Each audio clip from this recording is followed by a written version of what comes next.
আমি আপনাদের কাছে একটা জেলা ওয়ারি প্রত্যেকটা বিধানসভা ধরে ধরে দেখলাম, কোথাও 18,000, কোথাও 20,000, কোথাও 29,000, কোথাও 12,000 মানুষের নাম তালিকা থেকে বাদ দিয়ে দিয়েছে। এরা যখনই দিল্লি থেকে পশ্চিমবঙ্গে আসে বলে ঘুষপেটিয়া বলে রোহিঙ্গা রোহিঙ্গা রোহিঙ্গা। আমি বিজেপি বন্ধুদের বহুবার জিজ্ঞেস করেছি, রোহিঙ্গা খায় না মাথায় দেয়, রোহিঙ্গা দেখতে কেমন, তার 4টা পা না 2টো পা, তার হাত আছে না মাথা আছে, ওরা কোনো উত্তর দিতে পারে না। আমার কুচবিহার জেলা থেকে 2 লক্ষেরও বেশি মানুষের নাম এই বিধানসভা নির্বাচনের আগে বাদ দিয়ে দেওয়া হয়েছে।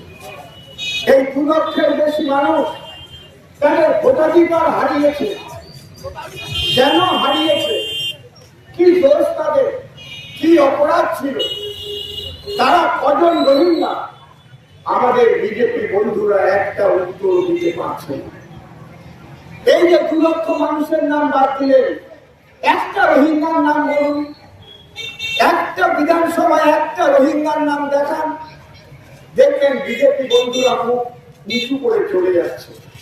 এই রোহিঙ্গার নাম দিয়ে, ঘুষপেটিয়ার নাম দিয়ে আজকে 2 লক্ষ মানুষের নাম ভ্যানিশ করে দিয়েছে আমাদের ভ্যানিশ কুমার, যে বসে আছে নির্বাচনী কমিশন। মোদী আর অমিত শাহ জানে 25-এর তালিকায় নির্বাচন হলে তারা পশ্চিমবঙ্গে জীবনে আসতে পারবে না, 50টারও নিচে তাদের টোটাল সিট সংখ্যা কমে যাবে। তাই ভ্যানিশ কুমারকে সঙ্গে নিয়ে পশ্চিমবঙ্গের পুরুলিয়া জেলায় 2 লক্ষ মানুষের নাম ভ্যানিশ করে দিল। ভাবুন তো একবার, কোন অধিকার এদের আছে? ভারতের জন্ম, ভারতের কর্ম এবং ভারতে যারা টিকে আছে খেয়ে পড়ে, সেই মানুষগুলোর নাম কেটে দিচ্ছে। এটা কি মামাবাড়ি রাস্তা?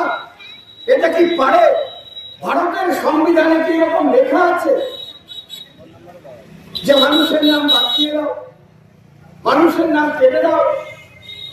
আজকে এই জিনিসগুলো করেছে ভ্যানিশ কুমার, মোদী আর শাহ।